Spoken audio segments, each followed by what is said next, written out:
Hey everyone, since we have a little time left until we kick off at the Super Bowl, I thought I'd do something to keep us occupied. What better way to do that than by having a list? I know that football is a team sport, but let's face it, the quarterback gets all the credit and all the blame. So, I decided to do a top 5 postseason quarterbacks. Now, for number 5, I have 2 players, but they're both from the same team. Coming in at number 5 are Cowboy greats Troy Aikman and Roger Staubach. Aikman had a playoff record of 11-5 with 3 Super Bowl wins. He threw for 23 touchdowns and 17 interceptions with a QB rating of 88.3. However, he performed in the big games. In the 3 Super Bowls, Aikman threw for 5 touchdowns, 1 pick, and a 112 quarterback rating.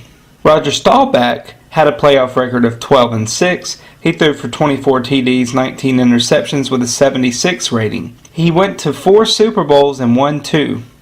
Running into the steel curtain can put a damper on championship plans. Number 4 on my list is Tom Brady. Brady is probably the least likely person to be on a list like this. A 6th round draft pick, backup quarterback who rose to the occasion and won his first 10 playoff games, including 3 Super Bowls. Had the story ended there, Brady may have been my number 1. However, his recent results have put a few chinks in his armor. Since starting 10-0, he's gone 7 for 7. Brady has built his team into a model of consistency. 7 AFC Championship games, 5 trips to the Super Bowl. Brady is still one of the most fierce competitors and an all-time great. And Brady still has a few good years left in him. Number 3 is old school. Bart Starr. Many consider that this Packers great is the best of all time, and they have a good argument. He has the best winning percentage in the postseason of any quarterback.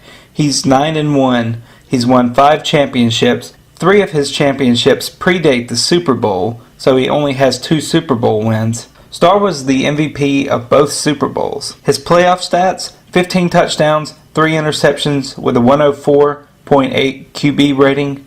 His Super Bowl stats are 3 touchdowns, 1 interception with a 106 rating. The reason Starr isn't number 1 is because those Packer teams were so stacked. Just Hall of Fame players everywhere. The greatest coach of all time. Heck, Aaron Brooks could have won a couple of championships with that team. Well, maybe not. Number 2 is Terry Bradshaw. Bradshaw excelled in the big games, going 4-2 in the AFC Championship games and 4-0 in the Super Bowls. His overall playoff record is 14-5. In the Super Bowls, he threw 9 touchdowns, 4 picks with a 112 quarterback rating. Bradshaw is often given similar treatment as Bart Starr. The Steelers were packed with Hall of Famers.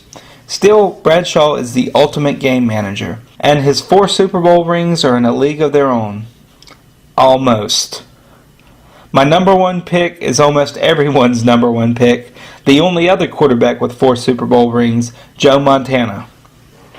His playoff record is 16-7, going 4-2 in conference championship games and 4-0 in Super Bowls. His Super Bowl stats are amazing. 11 touchdowns, 0 interceptions, 2 rushing touchdowns, and a 127.8 QB rating. There's not much I could say about Joe Montana that everyone else hasn't already said a billion times, but he really was the best. Looking back at some of his game footage, the way he saw the field is second to none. It's amazing what he could do with all the pressure on him, but his Super Bowl performances are what he's remembered for, and it's what he should be remembered for. So, that's my top 5 list. I will probably do a top 5 worst, well, let's just call it a bottom 5 list of postseason quarterbacks coming up. But for right now, I just want to see what you think about this. Is Montana your number 1? Let me know, comment below, and as always, thanks for watching. Goodbye.